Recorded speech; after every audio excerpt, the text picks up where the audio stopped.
欢迎大家参与2021年高雄电影节 Xr 无限幻境国际论坛。很高兴担任今天这场论坛后疫情时代沉浸式剧场变革之路的主持人。我今天是今天的主持人，开心耶！我是兴隆，声音兴隆。那 you can call me Albert Chen。很开心今天可以邀请三位来自世界各地杰出的创作者有来自美国加州的 Lyndsie say hi。然后也有来自韩国首尔的 Sngmoo 跟英国伦敦的 Glen， 那当然还有身为地主国台湾的国这样子。我们要介绍一下我的公司，那是经营制造 Surprise Lab。那我从2015年就是14、15年在伦敦念完书回来，然后我回台湾开启了这个公司。那我们专心其实在做的就是体验。那我们尝试在各种不同的媒材媒介跟整合各种类型的领域之下，那我们做各种类型的体验，带给台湾这个市场一些不一样的感受。好，那首先我们其实开始是先做 dining experience， 就是餐饮体验。那原因是因为台湾其实在2015年5年之前，其实还对于沉浸式剧场、沉浸式体验或者是偏向剧场表演，那还是偏向在一个 fine art 的接受程度，而并不像是一个广泛接受形式的娱乐选项，所以我们选择从大家都喜欢的餐饮体验出发。那我们先做了 Table for One， 它是一个人的餐饮体验，一个人在旅程在90分钟之内，那一个人可以享受跟自己对话的一个餐点的料理。那源自于就是我自己在柏林旅行的经验。那我们通常团队会把我们各自旅行的各种看到的事情的经验累积成一个作品的核心论述、核心感受。对，那在柏林旅行的经验让我发现，就是 be alone is amazing。所以往下，我们希望把这个一个人的好、一个人的感受，如何变成一个有趣的餐饮体验，传递给台北这个城市。对，那大致上我这边有一个影片可以给大家看一下当时的一个很简单的 show clip。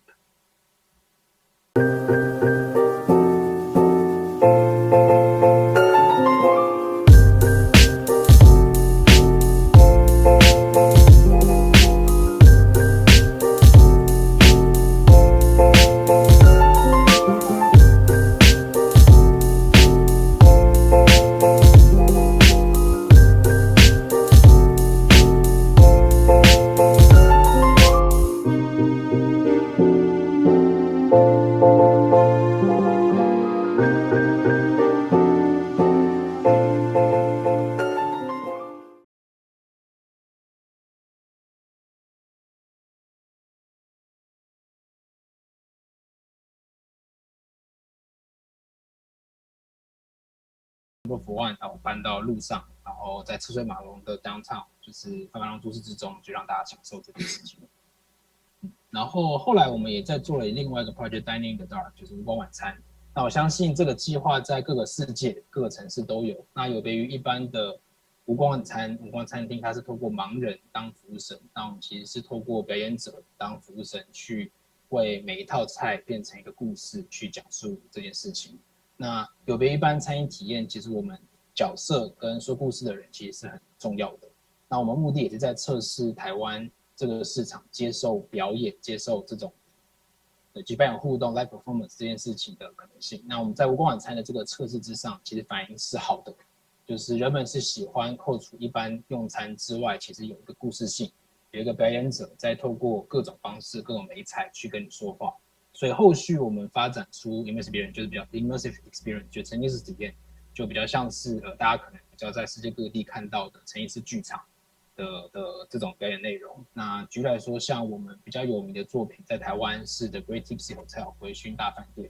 那我们做了3次，第一次是2019年，做了8个月，有大概16000个参与者，然后它是一个短期的定目剧。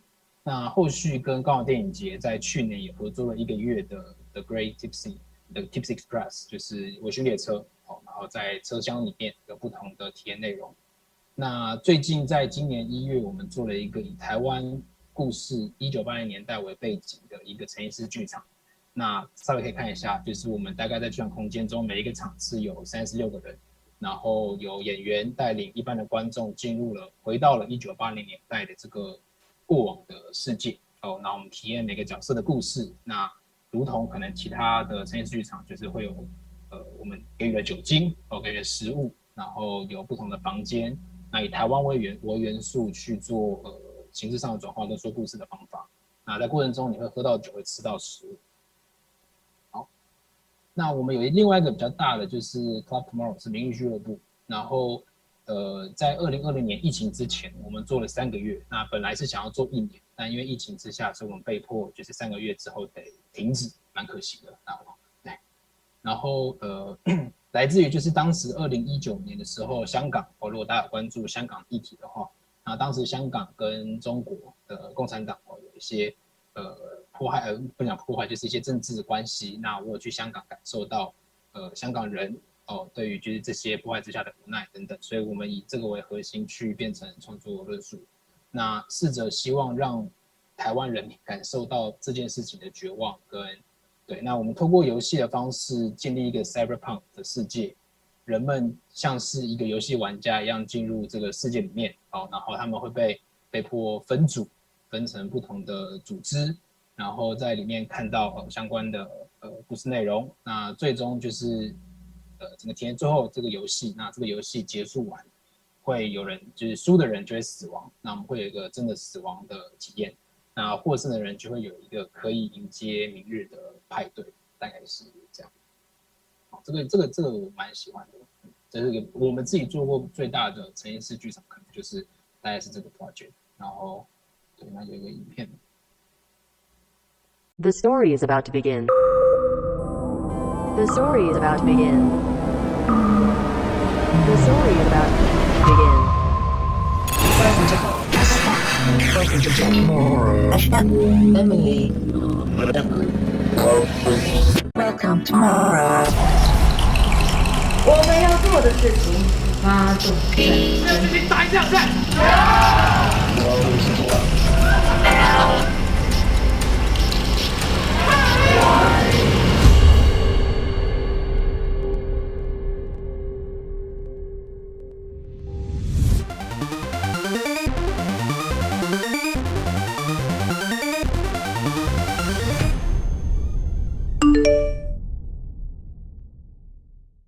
然后我们扣除沉浸式体验之外，其实我们也经营了一个就是迷你高尔夫的酒吧，一个乐园，一个成人版的小型乐园，然后在都市之中提供餐点、酒精、mini golf 的这种娱乐空间。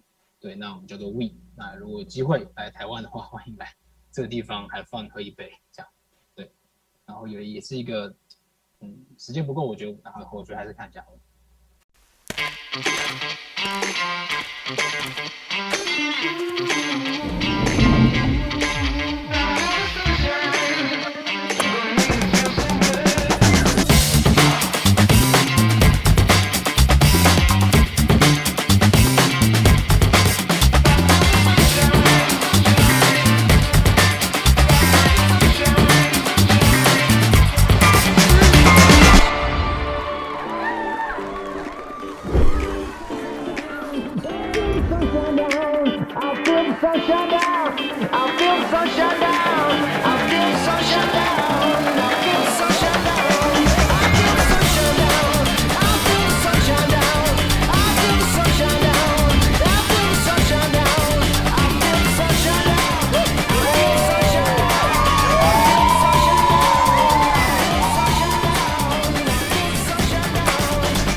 然后这个空间比较不像是沉浸式体验或者是餐饮体验，它就是一个单纯性的娱乐空间。然后我们会试着在空间之中，像是我们最近因为 Netflix SCOGGIN 就是游戏，其实我们就很快的做出了一个现场，就是300人一起玩的那个碰糖，就是 Candy Game 的这个挑战。那输的人就会有些惩罚，赢的人就会有些奖励这样子。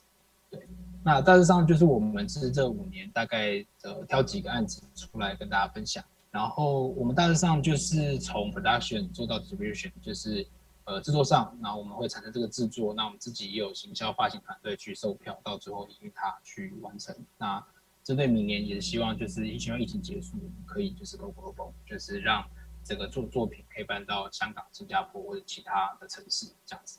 好 ，Thank you， 耶、好，然后所以往下的话呢，我们就会进行我们下一位讲者，也就是 Lyndsie， 耶。那 Lyndsie 是兄颖这次就是有一个作品叫做《分裂世界：我的秘密基地》，那英文是 The Severance Theory Welcome to Respite。对，那我们欢迎 Lyndsie 来做她的介绍，耶。Perfect. I will go ahead and get started. Like I said, thank you so much for having me. I'm really excited to be a part of this panel. We get to talk on here with everybody and hear about their projects.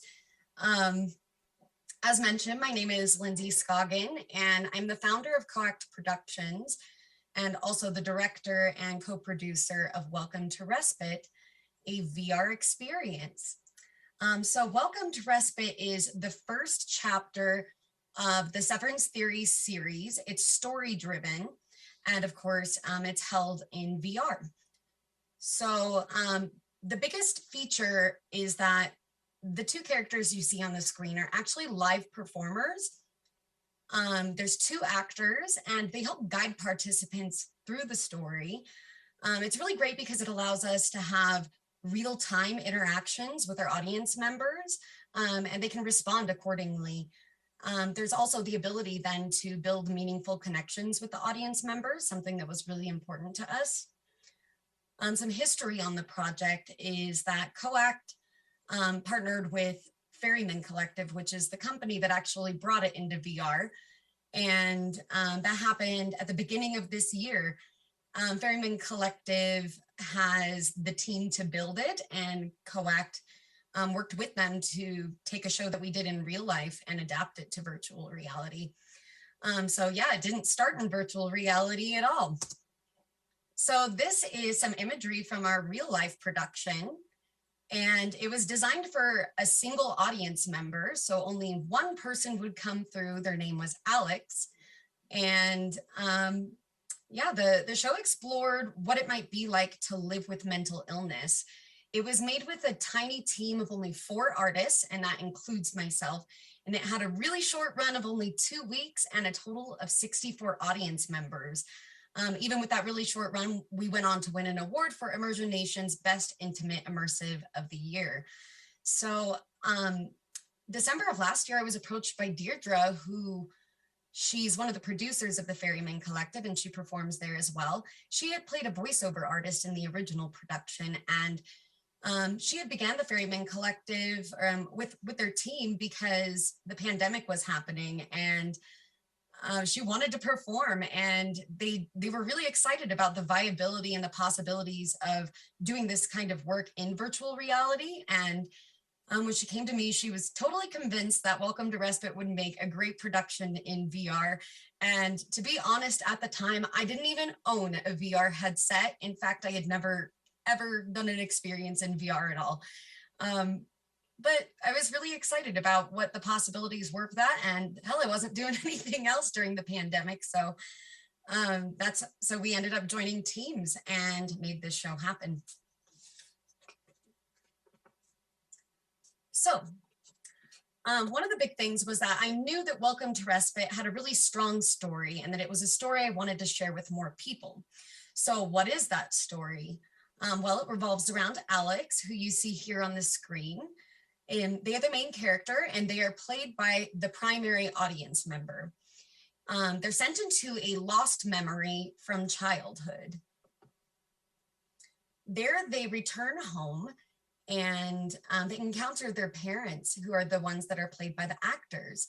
And as the memory unfolds, they get to do many things that a child would, like color pictures and cook dinner with mom. They get to laugh and dance to their favorite music.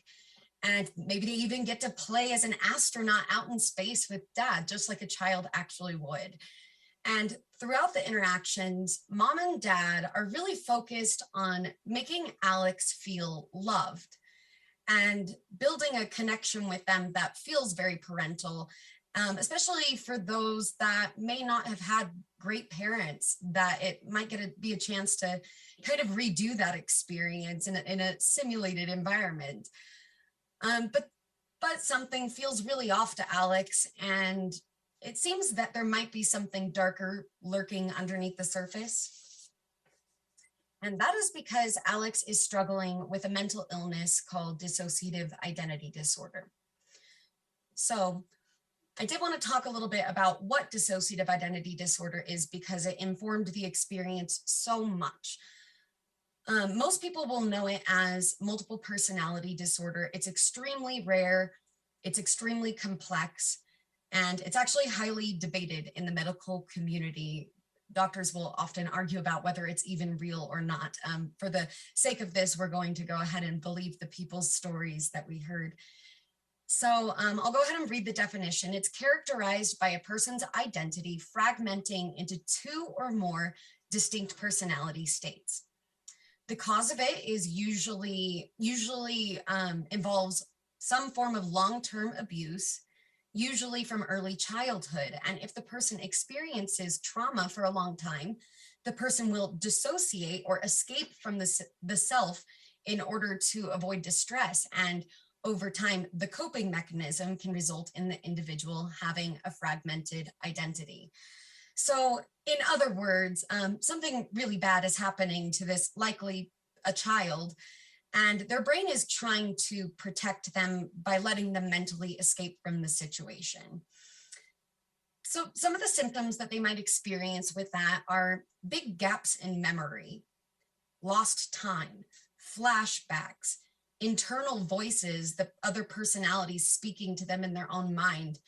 And of course, things related to PTSD, like anxiety, depression, and there is a lot more, but those are a lot of the ones that we use to influence our storytelling here. So why did I want to actually create a show about DID? It's pretty heavy. So for me, it was that the human mind is really fascinating to me. And from what I learned about DID, I really wanted to be able to tell their story in a way that people could empathize and understand what they're going through, because the disorder is really misunderstood.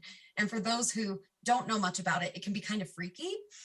And I just found that trauma is generally really universal. We all go through trauma in our life. And, you know, much like DID, we don't come out of that unscathed. We all deal with the effects of that. And so I found that story to be quite universal. So here on the screen, you see the darkness of the shadow in the background, represented by the hand in the red. That is one of Alex's personalities that personifies the trauma. It's part of Alex that believes all the nasty things that happen to them, that maybe they're not good enough or that they're not loved. And in the show, we actually are able to personify that, so you feel the presence of that other personality. They're called Persecutors. And then here you see the glowing orb. That's Kyle, and that is Alex's protector. And that's another one of Alex's personalities that is just there for their well-being. So, of course, we're talking about this really heavy topic, mental illness and everything like that. But the topic is really heavy. And while it's important and we wanted to stay respectful to people who have the disorder, at the end of the day, we were creating entertainment and we wanted it to be fun too. And especially when we decided to translate this into VR, because there's so much possibility with it. There's things that we could do in VR that we couldn't possibly have done in real life, such as using animations, scale, etc.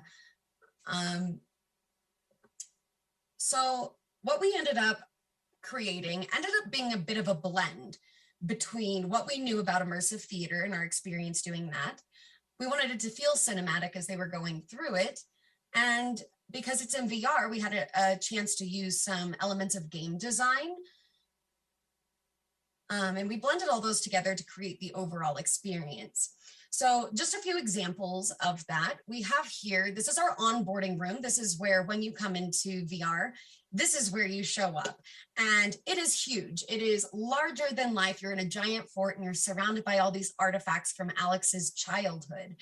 And it's great. It makes you feel like you're in a totally different world and utilizes the medium for one of its best assets, which is being able to create giant size rooms.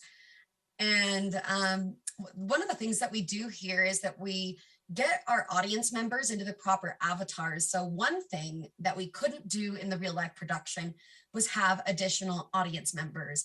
Now that we're in VR, we can put spectators in there. So we call them Alex's alters or alternate personalities, and they're there to protect Alex. They are invisible. And then additionally, we go ahead and put Alex in the child avatar. And what's great about that, especially compared to in real life, is that now they're actually the size of the child. And when you're standing next to mom and dad, you're actually looking up and you feel like a kid again. There's a sense of embodiment that you couldn't possibly have in real life that we can achieve using avatars. Here you see a starburst. It's one of the transitions between scenes. We have many of these planted throughout the experience. As I said, we wanted the experience to be really fun still and magical in some way. So we have a lot of these going on. And what's great about it is that it allows Alex to flow seamlessly throughout the experience. And things pop out of nowhere when you wouldn't expect them. And there's so much more to the world than meets the eye. And it also makes it feel really cinematic. Here you see an element of gamification. So as I mentioned earlier, we have invisible spectators in the experience with the primary audience member. What's happening in this scene is that Alex is lost in darkness in their head. They're being haunted by the shadow. And the alters get an opportunity to protect them. So these blue orbs pop up in front of them, they grab them, and it shoots these balls of light to protect Alex from the shadow. And it's just a fun element of gamification that we couldn't, again, do in real life, and we can in VR. And then lastly, of course, we have mom and dad again. And the reason I bring them up again is because they are truly the driving force of this experience. They are the ones that are making all the magic happen, and they're what makes it special by making Alex feel seen and feel heard and feel loved. So that's all I have for today about the show. If you haven't been able to see it, we hope to see you guys in VR soon. 好，谢谢 Lindsay。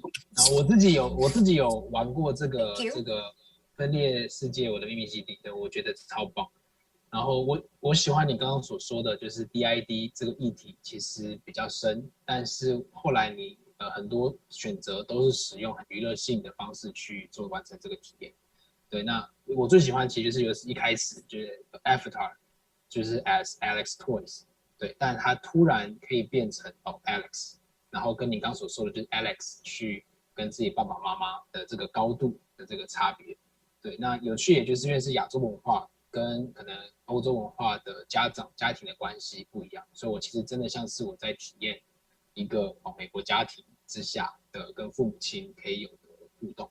对，那蛮好奇，你刚刚说就是刚刚那个是第一个章节，所以也会有第二个章节吗？未来会有第二章吗？ Yes, there will be a second chapter. We're working on it right now, actually. No promises on when we'll be done with it, but it's going to be called Cognizance, and it will follow Alex's storyline still. When we began developing the Severance theory, what we knew we wanted from it was it to be a story about healing. And so Welcome to Respite does leave you on a bit of a cliffhanger, right? You at the end, you leave a little dark, right? Yes. A little hopeless, and that's okay. We thought that, you know, the battle with mental health is not always good. Sometimes you have to address the scarier things or the harder things, and you don't have to win all the time. The benefit is that you're making progress, right? That's the goal.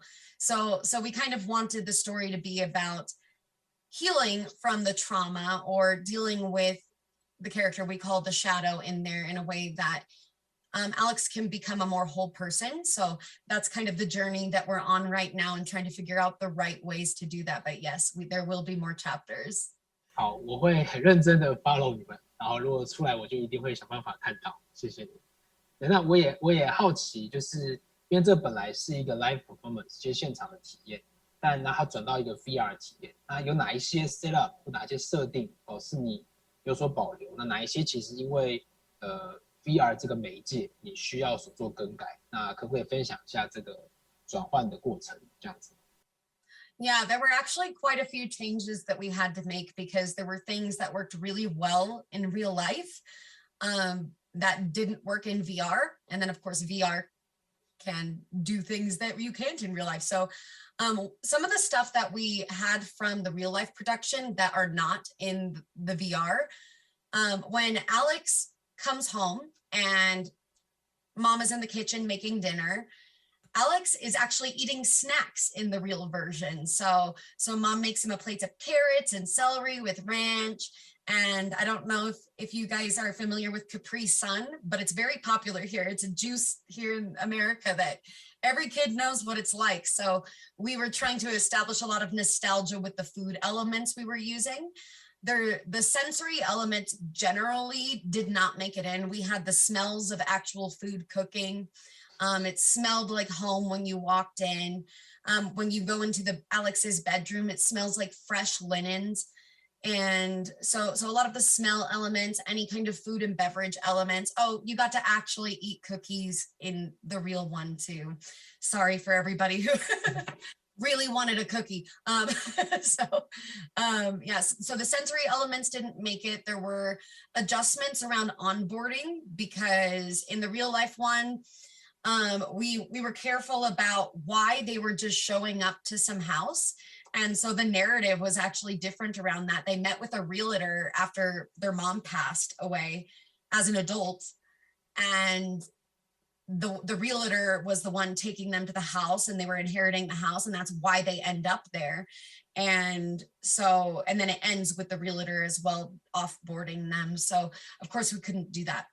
As far as stuff that so one thing that made it into VR that it's kind of funny how big of a deal it's become is there's this unicorn.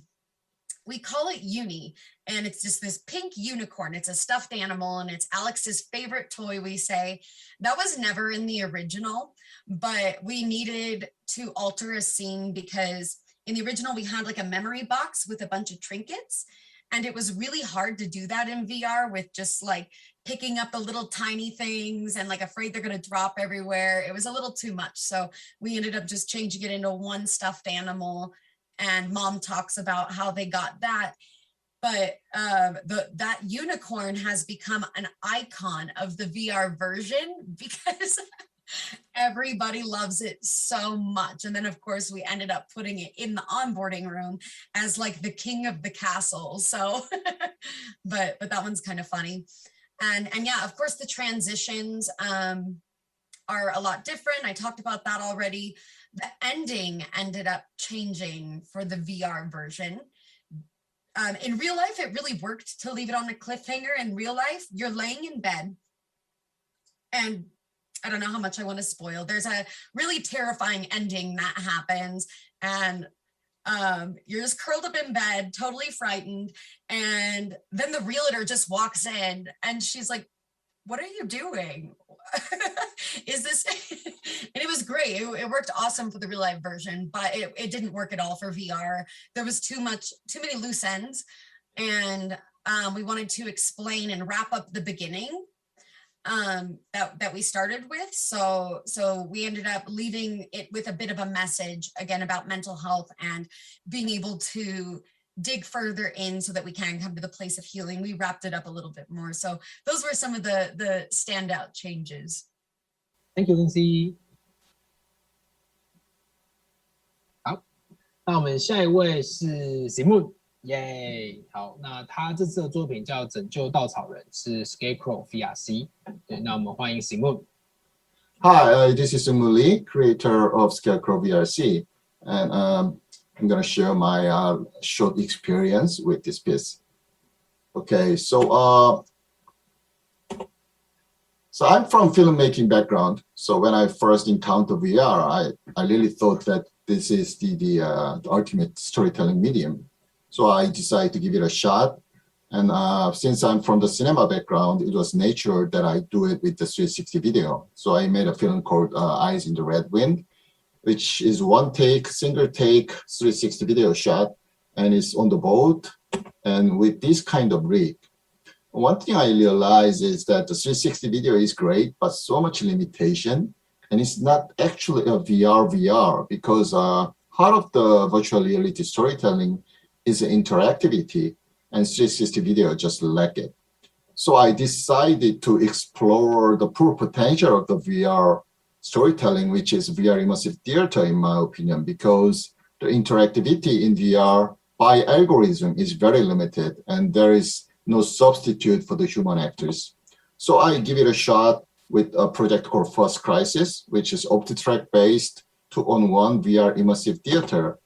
And that's OptiTrack, so it requires a lot of space and also very difficult setting and the engineers, which was very good. And we learned a lot about the VR immersive theater, but it's very difficult to be creative because the setup was very heavy.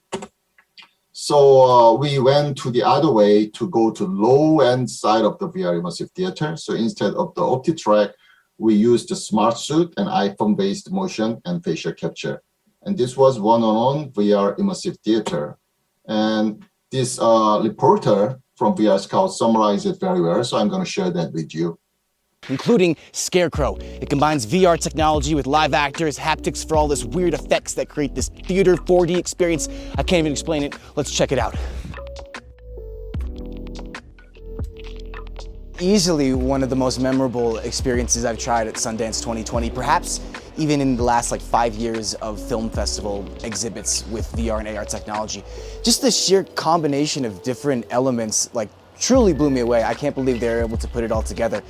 Well, we want you to bring you into the world you've never been before, and I want you to interact with the characters in a way that never could be achieved in any other form of the storytelling. By far the coolest part, though, was the live actor. So for a while, I knew that someone was performing this character, probably from a different location, but they were probably puppeteering their actions. But slightly through the experience, I started to realize through physical contact that this person was in the same room as me, which made it a totally different experience. So I started with small interactions, he'd pluck a flower from my hand and small little things where I was I could feel his presence in here. And then stuff just starts to go down. It just escalates so quickly. He runs behind my back and I can feel him grabbing my shoulders. He's using me as a body shield, and I'm okay with it. I have a big red mitten, I'm batting away like giant phoenix flies. We're gonna hug. We used the heat pad, smart suit, and also facial capture. I'm very excited about this, building the new grammar and new art at the very early stages. I'm so confused in the best way possible. So if you are at Sundance, drop everything you're doing, go see Scarecrow. It's absolutely incredible. I shouldn't say see, I should go say experience because it's freaking wild. Really wild. Thank you. That was amazing. Great job. Wow, that was so trippy. That was awesome. So as you can see, that's beautiful. This was a location-based VR immersive Including theater. Scarecrow.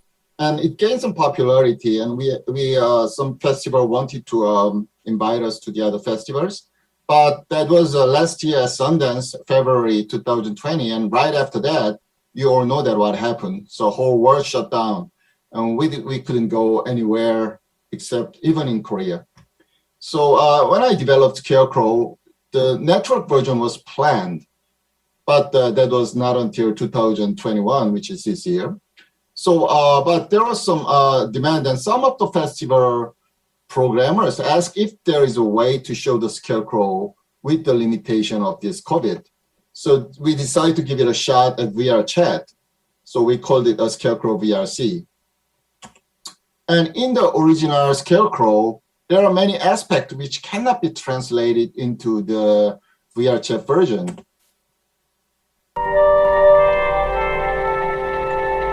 We use a lot of multi-sensory devices. As you can see, we use smell, and also we use heat pad.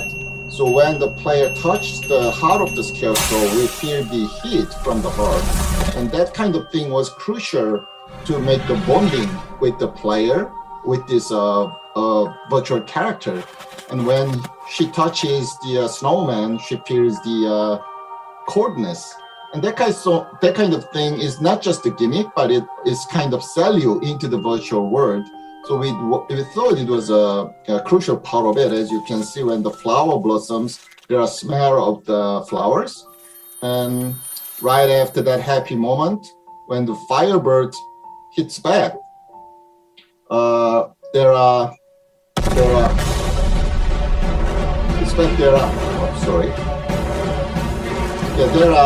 the heat of the firebird. When it hit the firebird, you get the intense heat. So that kind of thing was part of the program, was part of the selling point. And also we scan the user's face and project that into the sky so that you can see your face in the sky, and it falls down as a rain with the Scarecrow. So that kind of thing was very important. And also very end, the player finally get to meet the Lear Scarecrow, the actor who played for her, and they hug each other. And some people said that was the best part of the project. But in the immersive theater, in the metaverse, that's not possible. So I want you to take a look at these two comparisons, how we translate that location version to the metaverse version.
Yeah, so originally it was a one-on-one, but we translated into multi-user one-on-three, and the user can join from everywhere in the world.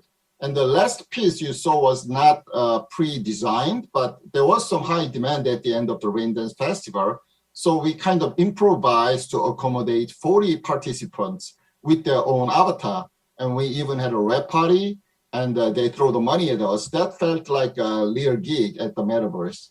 So by doing that, I had to lose all those multi-sensory things, smell, touch, thermal haptics, and projecting the player's face in the sky. And the graphic and particles were very crucial because I really wanted the best quality VR as possible. But we all have to accommodate, we have to lose that to accommodate that in the VR chat. And I cannot even be on the set because VRC, there was no control room. So I had to lose all that. And little hug and kiss at the end, we also had to lose it. But instead, we got unlimited global access and no physical venue where we can travel everywhere. There's a reason we could also do it in the Kaohsiung from later part of this week. And also there was multi-user collaboration. Also, there are many other possibilities to move around the world freely, which is not possible in the location-based gig. So by doing this, we learned that, you know, there's life, like everything else in life, you lose something by gaining something. And with this pandemic, we were able to explore the possibility of this metaverse or VR chat or remote user multi-collaboration piece. So I was very glad, and I really wish that if you have a chance to try that in Kaohsiung this week and next week. And also I learned that the most important thing in this thing is the users. We always say that we create together, but actually we kind of project our vision to them. But by half of their creative mind of the users, the show becomes something else. And that is the real heart of the VR and interactivity storytelling, which is what I learned and what my team learned during just 2 years of the journey. Thank you very much.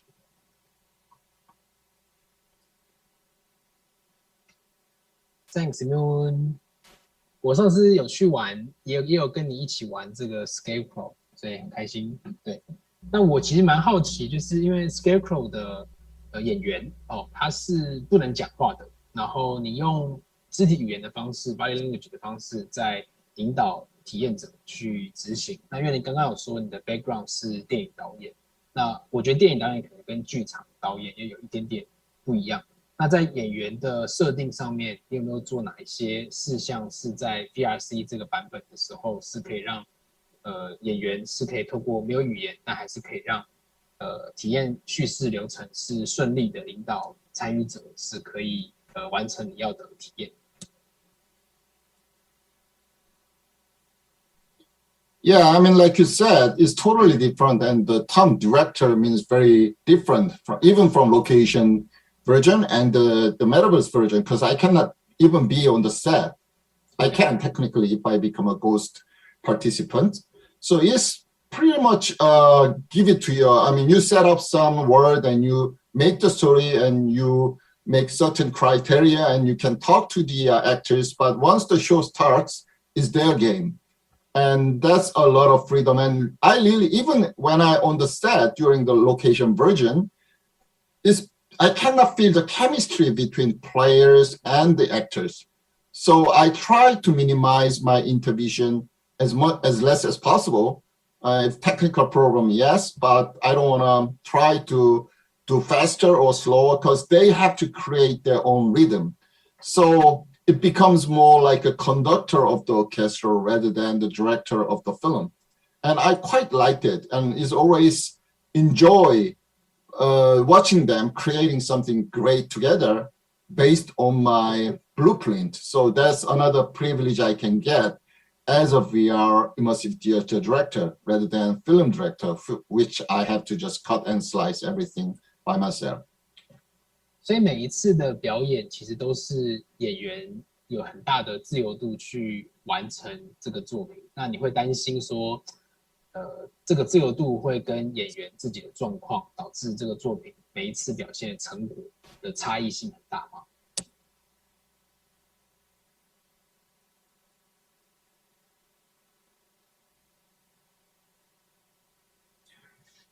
I mean, there are certain limitations, and it's already there are something they cannot go beyond, so they are still under control. But that little ad-libs and their freedom to explore different part of the experience. Also, the biggest part is the players. Some players are extremely active. Some doesn't want to move that much. And that kind of thing is something I cannot control. It's something the actor, as a co-director, they have to find out to play together. And in that sense, it's more of more liberating than feels like limited. So I quite enjoy that. And also we had another helper. This is a secret, so not many people know it, but one of the player is one of our team. So it's more about not controlling the rhythm, but when the player is not very well performing according to the storyline, then he's jumping in. to move smoothly. So he becomes sort of like co-director, but surprisingly, it didn't really happen. Most of the players, they just know what they're doing and they follow the story very much the way we design. So we not much of use of that spy in a way. 这也是导演给予很好的指导跟功力，跟整个 set up 做得很好了，所以谢谢 Sngmoo， 然后这个作品是很棒的作品，因为我也希望有一天可以看到现场的，然后有气味的、有花香的、有真的肢体接触的现场版的 Scarecrow。好，那我们Oh yeah, definitely. That's 2 different shows. Yes, I really wish you could experience that. 好，那我们现况我们就换到下一位参与者，那我们就谢谢 Sngmoo， 耶。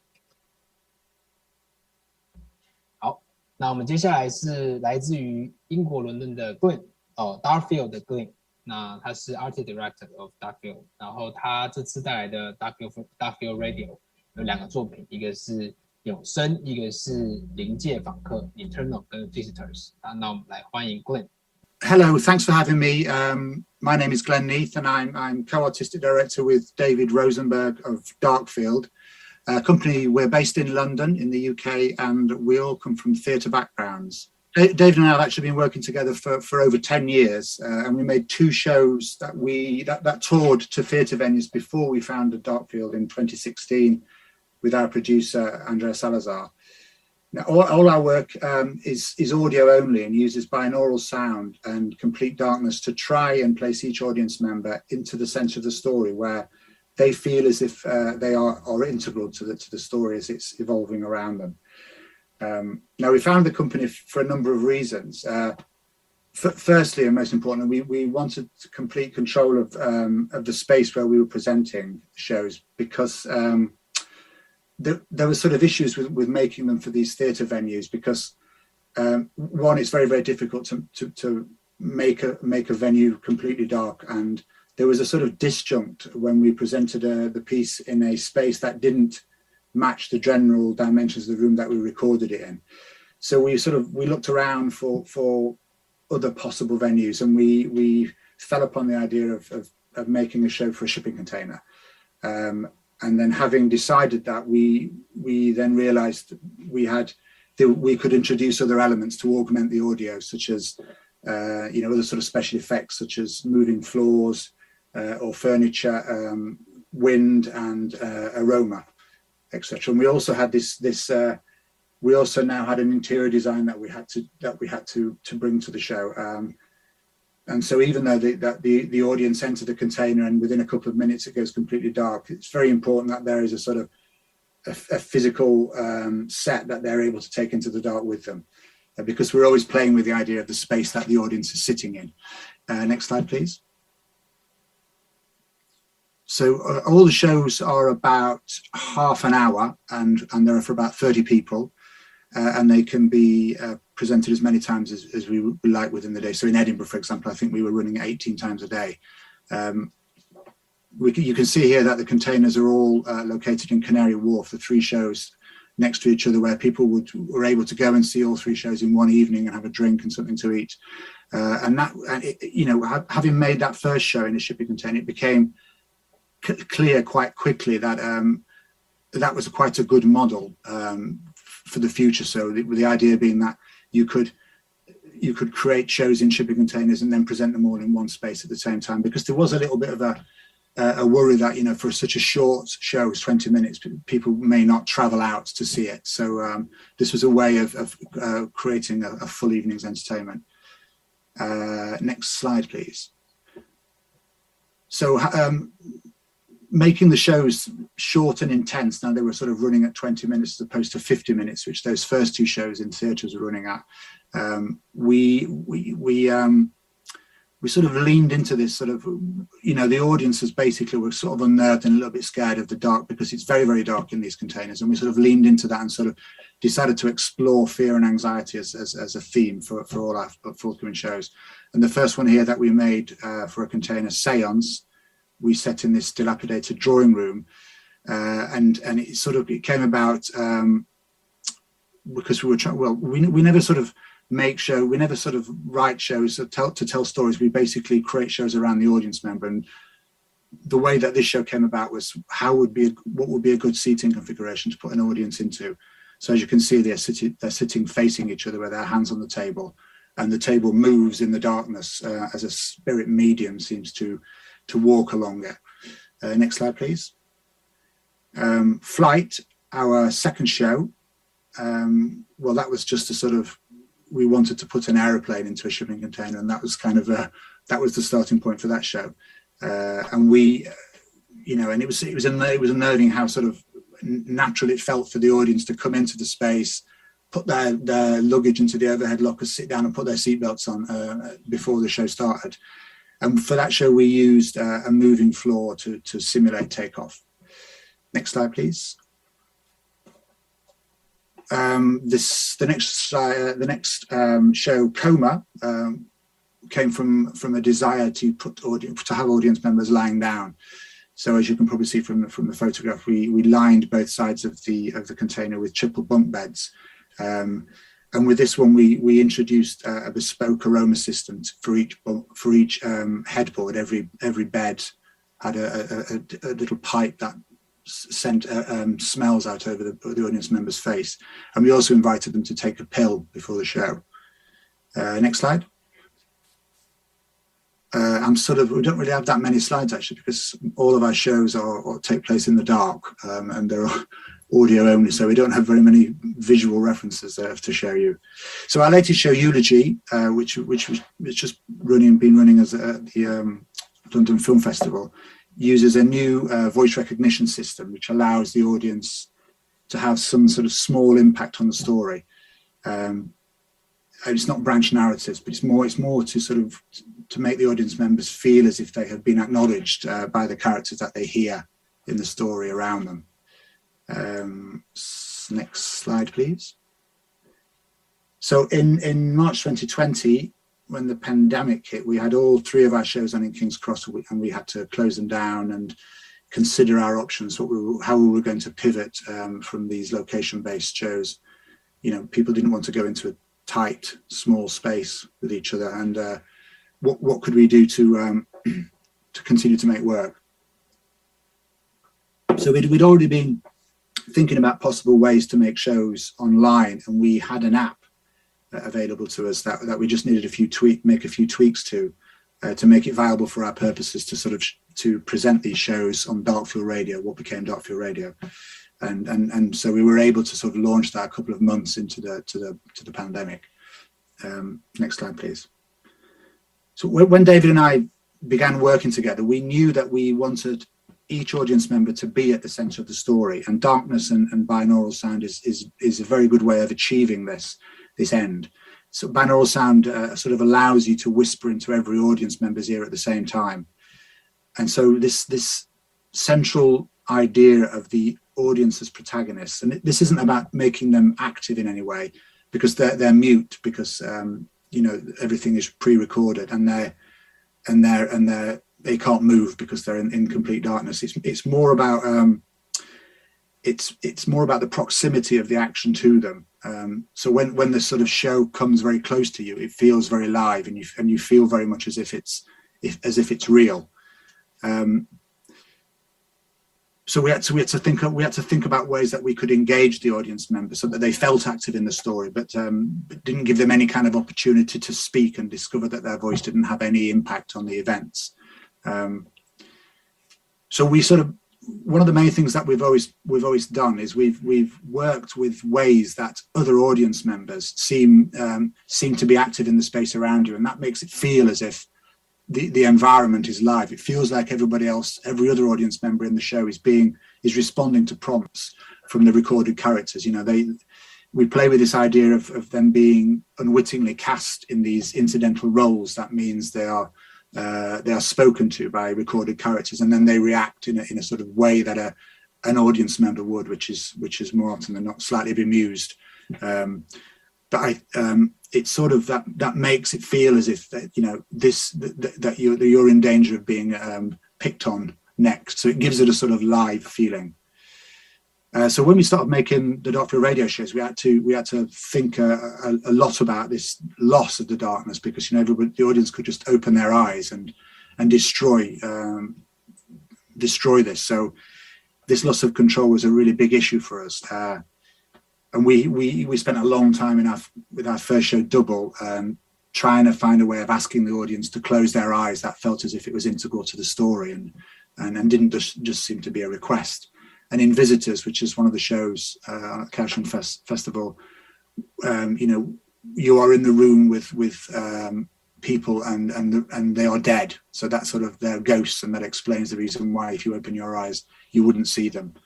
And that was that. And the other main problem we had, the other obstacle we came up with against was the loss of the set. So the sets, as I said, were always very important to the shows, because you were able to sort of give the audience member something to take into the dark with them. But here we sort of we didn't know what the setting was going to be. It was going to be different for everybody who was doing the show. So the way we sort of got around that was to sort of requisition the rooms in people's houses. So all those first 3 shows from the first season are set in generic spaces in people's houses, such as a kitchen, a living room, and a bedroom.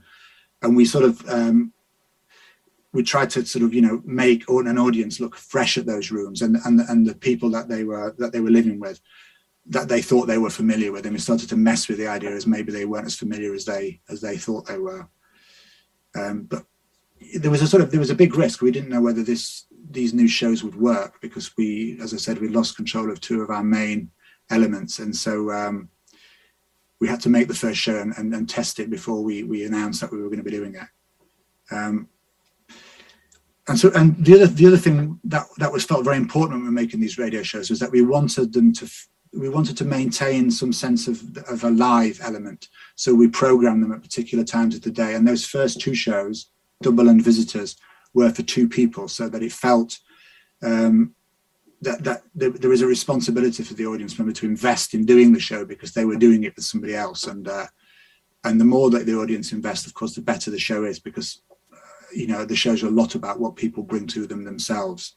The audio only really works if you're concentrating. You can't be doing something else at the same time. It's very specific. You need to be quiet, concentrating with your eyes closed. So Eternal, but the other show that's on at the festival, was our 3rd show, and that was that came out of a desire to make a show that an individual could do alone, because there were a lot of people who were in lockdown who were basically living on their own, and there were a lot of people requesting it. And it was inspired by Bram Stoker's novel Dracula. So in conclusion, the main question we were always asking ourselves when we're writing and making shows is, how do you create a narrative that allows gaps for the audience to fit themselves into? So all our shows begin with the audience. Where are they in it? And all the decisions come out of thinking about the audience. So we don't tell stories, we don't write plays and then think of the best way of staging them. We tailor every element of the production around the experience of the person that's doing it. I think that's me. Thank you very much. Thank you, Glen. 好，因为我其实体验完那个 Visitors， 然后我是跟我女朋友在家里体验，然后像你刚刚说的，就是创造一个原本熟悉的空间，但其实关上灯跟进入这个体验之后，全部就会变成一个全新的空间。那我在体验之中，我是被请离开到另外一个房间的人。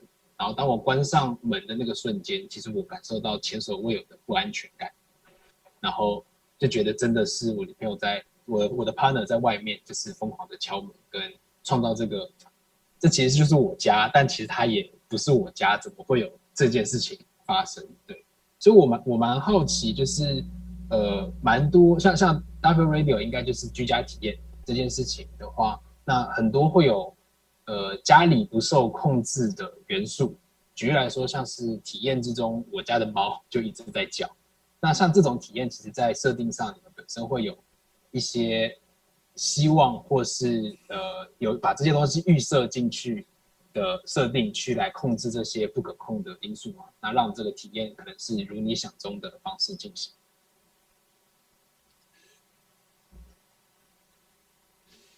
Yes, I mean, I think, you know, everybody's kitchen, when they were doing the first show Double, everybody sits in their kitchen and everybody's toaster is in a different place, or their fridge is somewhere different to everybody else's. So it's different to where it's located in the environment that we create. There were a lot of sort of happy accidents in that people, you know, said that everything was in the right place, which was quite, you know, that was a very fortuitous. But it seemed to be more, people seemed to sort of go along with it. People seemed, they still felt as if that the environments they were very familiar with had somehow been taken over by the shows. And I think, you know, you were just saying that, you know, that it felt as if it was your home, but it wasn't your home. And I think they kind of work like that. I mean, there's a sort of, yes, people are sort of having to suspend their disbelief in some respects, but we're always sort of playing with this sort of, I mean, I always think of the shows as existing in two spaces. So there's the space where the audience member is sitting, and then there's a sort of fictional version of the space which lies on top of it. And it's by trying to align those two spaces that their shows are most successful. Of course, in the containers, you can be very specific about that, because everything is where you decide it is, you know, for everybody. But obviously with these shows in people's houses, you're sort of relying on this slightly different expectations that the audience bring to them. 那我也想继续往下问另外一个问题是，就是你刚刚有讲到，你在创作Darkfield Radio 的时候，会以观众就是 audience 当做出发的视角。那这个跟一般可能过往剧场，你可能在写一个 play， 写一个剧场，就是一般的剧场的表演，那可能这是逻辑完全不一样的。那可以请你分享一些，就是从可能写一个剧场的故事是从故事啊、角色啊发生，但换到体验上，可能就是由观众出发，这边的转换，就是可不可以分享一些你的经验或是一些方法这样。I think that we don't, you know, as I said at the end there, we don't we're not really that interested in telling traditional stories. We don't write stories about things. We don't write plays and then think, oh, how would be a good way to stage this? We start often with a design idea or with a sort of general concept. So as I said, for Coma, for example, we wanted the audience to lie down, and that's what we started with. And then we often read, we often have a few texts that we're looking at maybe, and then that sort of inspires some thoughts. And but then so with that one, we as soon as you think about people lying down, you think, what can they be doing when they're lying down? They're either asleep or they're in a coma, and that generated the opening, sort of what the show might be about. And then we were also reading a couple of books. We were reading a short story by Borges called on Exactitude of Solitude, I think it was called, which is about the idea that only a map that is exactly the same size as the thing that it represents is really of any use. And so the idea then became about, when you turn the lights off in the space, it was about then imagining as a group or remembering as a group the space that you were sitting in. And then if you start to remember that space, you know, if you collectively remember somebody into that space, then somebody can appear in the space. And then, so, you know, you sort of lose control of it. And I think this idea that the whole audience are collectively doing this together allowed us to sort of get away with the idea of that, because, you know, even if you weren't thinking that, the other 29 people in the show could be, if that makes sense. So it's kind of playing with the idea of what the whole audience together are doing, and the space is often related to, it's always related to the space that you started in some way. 好，谢谢 Glen。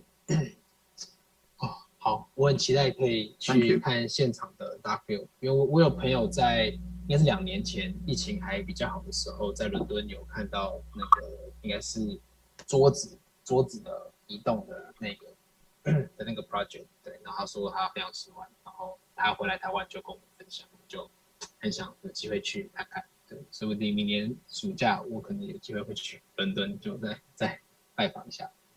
好，那我们进到 move to second part. Thank you. Yeah 好，那我们进行到我们的第二个环节，discussion time。对，那很开心今天可以跟各位创作者稍微透过这机会聊一聊这样子。那因为既然是沉浸式剧场的论坛，所以我们想说先聊聊沉浸式这个元素。对，那 immersive 这个 elements。那也想问问，就是各位创作者，就是你觉得沉浸式最重要的一个，在完成沉浸式这件事情的最重要的一些元素是什么？然后有没有很酷的经验可以沉浸式体验可以分享？对，那我可以先来。对，那我跟Glen有点像，就是我们其实在做所有的作品，其实最终我们第一个开始的都是创作者的希望可以在最后体验完成的一个感受，就是参与者 audience 在最后一刻他会带走什么样的感受离开。那这个感受可能来自于我们团队的其他不同的导演跟合作伙伴他生命中的经历。那我们会去描述这个经验之后，看如何透过所谓的故事或者是他的体验流程去完成导到这个最后的感受，大概是这样。对，那我自己体验过最酷的体验immersive experience 就是我在2015年的时候，在伦敦的西北边有个地方叫 Western Supermare 的地方，那我去了 Banksy 的 Dissociative。对，那个是我改变我一生的一个体验内容。对，那我很开心，我那时候刚好在伦敦可以去看这个 Banksy 的 Dissociative。对，好，那我们就 How about Lyndsie？So do you want us to talk about shows that our favorite shows? And like, what's the most important elements of the immersive experience when you're producing these kind of shows? The elements and the cool experience, maybe you can share. Well, I mean, for me, this goes back quite a long way. I mean, 20 years ago, when I was trying to write plays for traditional theatres, I was, mildly successful, and I came across a company called Shunt, which David, my collaborator, was a member of, and they were putting on shows in spaces, found spaces, and like underneath tube stations is one of them, and that was something that I'd never seen anything that sort of like that. It was, they were basically, the audience was sort of, were important to the show. The audience would be interacted with by the performers, and there would be certain things that the show wouldn't continue unless the audience member did something. And when I saw that, the whole way that I thought about making theatre changed. Now, Simone, how about you? You have to open your mic. Yes, when I initiate the VR project, the most important thing for me is to ask myself why I'm doing this in VR, not traditional cinema. So that idea got to be something only can be told in this medium. And when I choose a project in VR, the most important things become how my audiences would feel at the end of this experience. So VR storyteller is an experience creator. So what matters the most for me is how you leave a gut memory in user's life, like a tour guide. Do you have any cool experience you want to share about your? I mean, there are many funny experiences during my show, and one experience was one guy was so passionate, so he was like hitting the Firebird so furiously, so I had to jump in to stop him from hitting the wall. And at the end of the show, he seems to be moved very much. So I was like 1 feet away from his face, but he didn't know he was right in front of him because he was wearing a headset, and he was just touching his heart.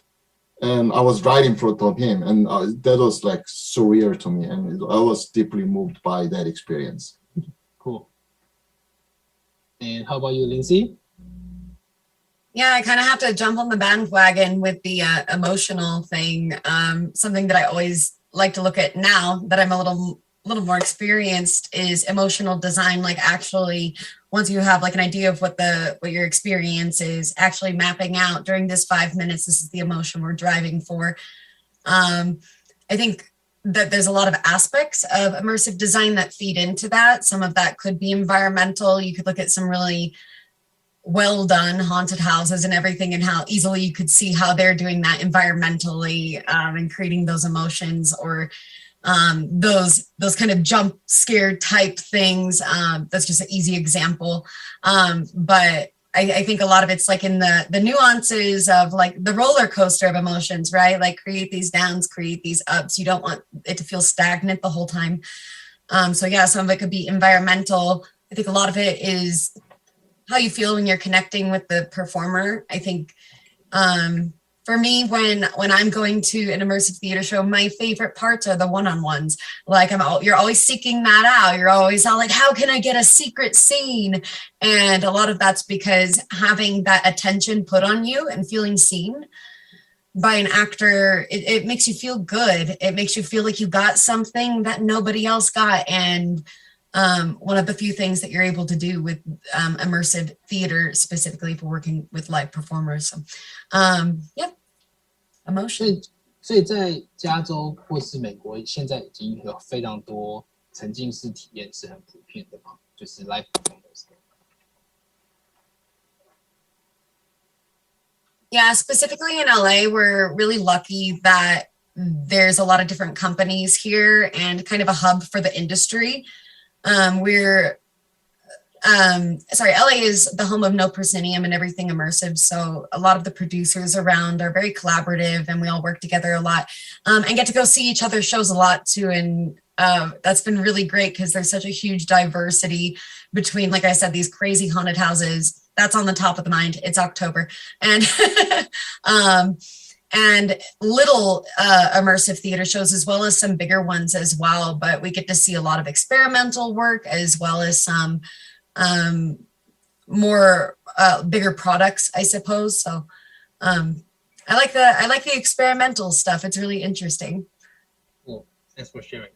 好，因为时间其实差不多了，那我们其实就直接跳到最后一个环节，最后一题。那我们想说大家分享一下各自的城市、各自的国家对于疫情的现况啊，然后现况是否复苏啦，然后或是有什么就是现况的限制。那对于就近1年或近2年各位的工作或是专案或者公司有没有其他的目标？那希望可以在可能疫情渐渐趋缓了的未来的这1年去 launch 这样子。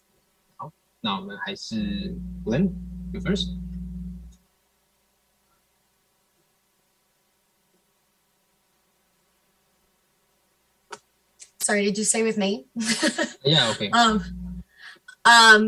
So I don't live in LA. I live outside of LA now, but all my live shows have been done in Los Angeles. And when the pandemic hit, I was in the middle of creating chapter 2 of Welcome to Respite, the in real life version. And it's been really rough. There's a lot of people who were in the middle of launching their attractions and had to shut down. And we're never able to remount again because, you know, we're almost 2 years later. So, and now things are just starting to get to a point where we can actually open up live events without the fear of getting shut down again. I do think how volatile it is, not knowing what could happen if there's another strand of the virus coming out and the possibility of getting shut down. I think there's hesitancy around investing money and time into something that is on site and requires people to be close to each other and things like that. But yeah, there was a pretty big hit here in LA. There was a lot of companies that were struggling, and you know, there was some people who were able to like reach out and say like, hey, please support us. This terrible thing happened. What was really, I think, beautiful about it, though, is how adaptable the LA industry was. So many people switched to remote work, and whether that meant sending boxes with food, like game boxes and things like that, or Zoom experiences, or phone calls from actors. People were really, really adaptable, and that was really interesting to watch. Because for me, I got really stunted. I got for my company, I had a really hard time adjusting, and I didn't know if I even wanted to do remote work. And now here I am doing VR, and thankfully that was with a push of a friend, but and one of my co-producers. But yeah, the adaptability was pretty astounding, and people, I think, it forced people to be more creative. So that was really interesting to watch as well. 那Lindsay也希望疫情加州应该也快结束疫情了吧？还是持续在一个 unstable 的 situations？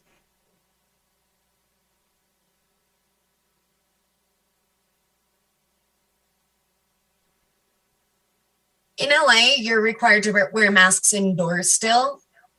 Like I said, I don't live in LA County right now, so I'm not completely sure exactly how it's going down there. I bought a place in the mountains with my husband, and so we've been kind of secluded in the mountains this whole time. In my county, we're not required to wear masks or anything anymore. It's rare that I hear about a case coming out, but I think in LA, they're dealing with it much more than I am here. So, okay, thank you. 好，因为在台湾，就是其实我们疫情虽然起起伏伏，但我们现况其实已经几乎是没有疫情的状况。那所以很多 live performance 就是持续再回来。那我们的 bar 或是电影或是剧场，其实就是在大概9月底10月初的时候，已经全部很幸运的是可以回到原本疫情前的状态，然后就开始持续的在开演。对，那我觉得我们台湾算是蛮幸运的。对，那 Simon, how about you? How about Korea? And how about your? Yeah, Korea is also is under better condition relatively compared to the other part of the world. But ironically, I literally became a world citizen due to this COVID. I attended more than a dozen festivals with different projects. So when I screened Scarecrow VRC at Raydance Film Festival, one of the audience members from the remote village of Midwest said he never met actor before and probably never will. And thanks to the festival happening inside VR chat, his playground, he could create something beautiful together with an actor, Korean actor, thousands of miles away. I think the real power of the arts in the age of this metaverse, and this is some positive aspect of the COVID brought to us, I think. 也希望韩国的一切可以顺顺利利。好，那我们进行最后 Glen. How's life in London? I think we were quite fortunate because we managed to pivot to these online shows quite quickly. We had this app available, and that's actually been quite a boon to us because it's meant that all our shows have been able to sort of go worldwide. As you said, the location-based experiences, you had to be on site in order to see them, but now people were able to see these shows anywhere in the world, and that sort of we managed to get a lot of new audience from that, and also new interest from possible partners. So and also obviously not having to fund and build these containers, we've been able to make a lot more shows. So we were making one show a year before the pandemic, and this year we've made, God, I can't even count how many. There's been a lot over the last year and a half, 2 years.